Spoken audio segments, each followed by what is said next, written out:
Alors, on va continuer avec Laure Salmona. Peut-être, Laure, que du coup, tu vas t'asseoir ici. Donc, Laure est la coordinatrice de l'enquête Impact des violences sexuelles de l'enfance à l'âge adulte qui a été réalisée en 2014 en France par l'association Mémoire traumatique et victimologie. Donc, elle va nous présenter les résultats, mais aussi elle aura, j'imagine, des recommandations issues des résultats de l'étude. Donc, je laisse la parole à Laure. Bonjour.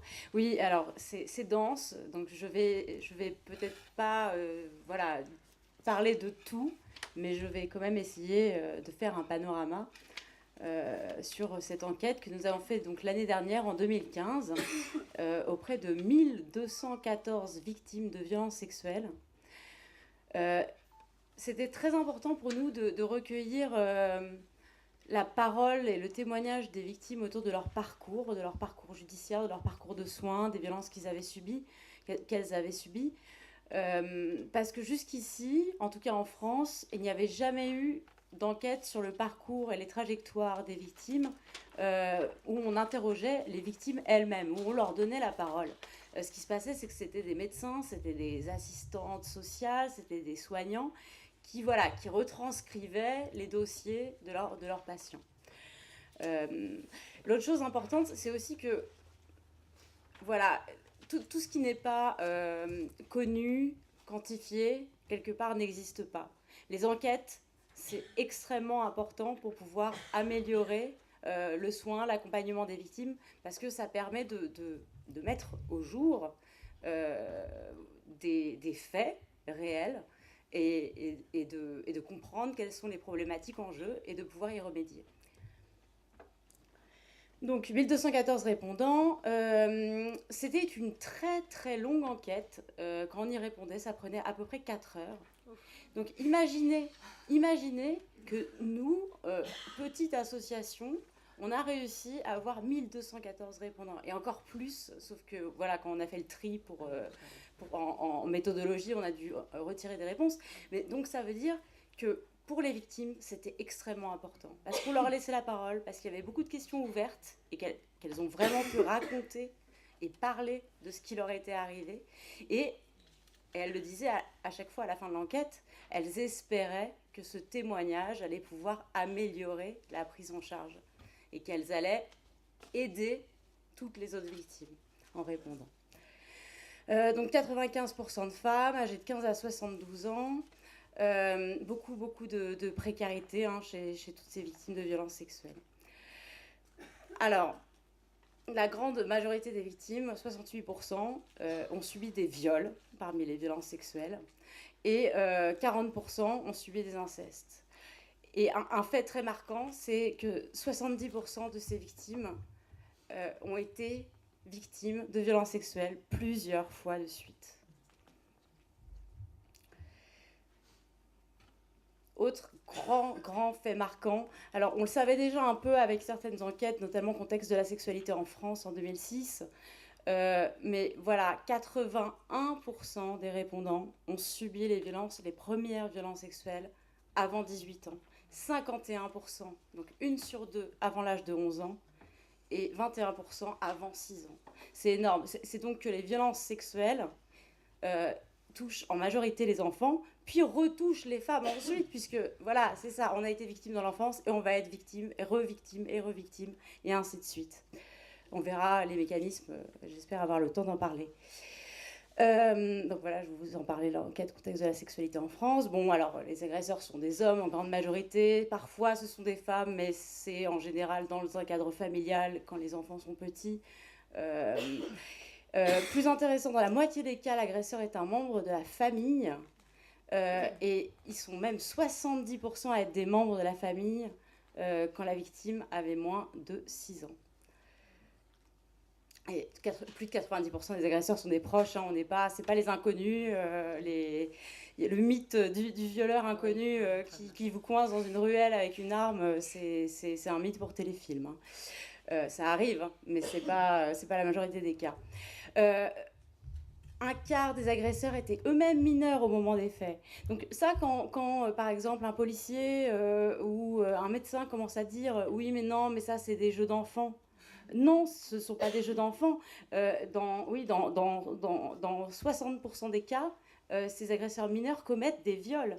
Donc on n'est pas dans les jeux d'enfants. Il faut prendre ces choses-là au sérieux. Et la victime avait moins de 10 ans dans 60% des cas aussi, 62%. Toujours la sphère familiale, 41% des agresseurs sont des partenaires quand les victimes sont majeures. Un viol sur 2 est un viol conjugal.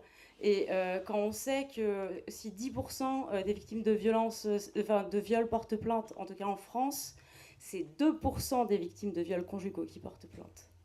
Donc voilà, ça reste vraiment impuni. Voilà, quel que soit l'âge des victimes, c'est la sphère familiale et amicale qui va constituer le plus grand réservoir d'agresseurs. Et c'est une zone de non-droit où toutes les violences peuvent s'exercer, le privé et politique. Alors les conséquences sont dramatiques, sont terribles. Déjà, quasiment une victime de violence sexuelle sur 2 a tenté de se suicider. Et là, on ne parle que de celles qui sont encore là qui étaient encore là pour en témoigner. On ne parle pas de celles qui ne se sont pas ratées. C'est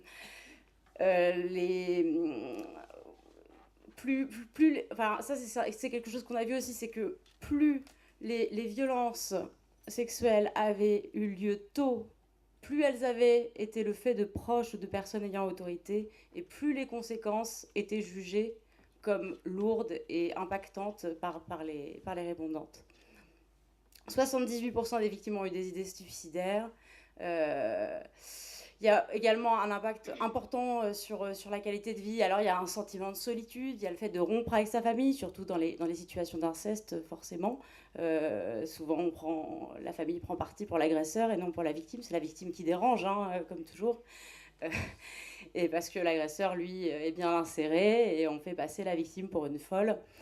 Donc, impact très important sur la vie familiale, sur la vie affective, et encore plus dans les situations de violence sexuelle par inceste. La précarité, j'en ai parlé tout à l'heure, c'est terrible. Le risque de précarité chez les victimes de violences sexuelles est multiplié par 3 par rapport à la population générale. Et une victime sur 2 a interrompu sa carrière professionnelle suite aux violences. Donc ça, c'est aussi, quand on prend en charge des victimes de violences sexuelles, c'est aussi quelque chose à avoir derrière la tête.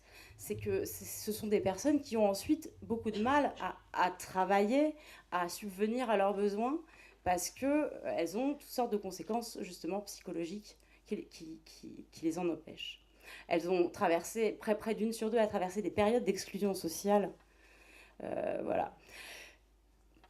Et malheureusement, malgré ces conséquences sur la vie, malgré la prévalence de ces violences sexuelles, eh bien, les victimes sont trop rarement protégées. 83% des victimes déclarent n'avoir jamais été protégées. Même celles qui ont porté plainte, elles sont 67% parmi celles qui ont porté plainte à n'avoir jamais bénéficié de mesures de protection. Et seuls 4% des victimes agressées dans l'enfance ont été prises en charge par l'ASE, l'aide sociale à l'enfance. Donc voilà, ce que demandent les victimes, c'est... Ce qu'elles voulaient, c'est qu'on leur pose la question, qu'on les protège, qu'on prenne soin d'elles. Et ça, c'est quelque chose de très important, c'est de poser la question des violences. Parce qu'une victime de violence... elle va avoir peur d'être mise en cause, d'être culpabilisée. Et là, dernièrement, mon association, on a fait une étude sur les Français, les représentations sur le viol et les violences sexuelles. Et effectivement, beaucoup de Français et de Françaises pensent que la victime est en partie responsable de ce qui lui est arrivé. Même si c'était par exemple une adolescente violée par un homme adulte. Parce qu'elle aurait pu être séductrice, par exemple. Donc c'est vraiment très important de poser la question pour dire, voilà, je suis en situation, je suis bienveillant et je suis prête à écouter votre parole, à vous croire. Parce que c'est de ça dont les victimes ont besoin, d'être crues et d'être reconnues comme victimes. Et c'est déjà un grand pas vers une reconstruction. Donc, voilà. les répondants insistent sur le fait qu'il faut absolument que les professionnels, quels qu'ils soient formés à faire le lien entre un mal-être et d'éventuelles violences subies. C'est-à-dire qu'une adolescente qui va avoir des troubles anorexiques, qui va se scarifier, qui va avoir par exemple des grossesses à répétition, des IVG à répétition, mais il y a un moment, il faut peut-être se poser la question. Une femme de 50 ans qui a des douleurs, une fibromyalgie, une fatigue chronique, qui revient tout le temps en consultation chez son généraliste, il y a toujours quelque chose qui ne va pas, on lui fait les examens, on ne trouve rien.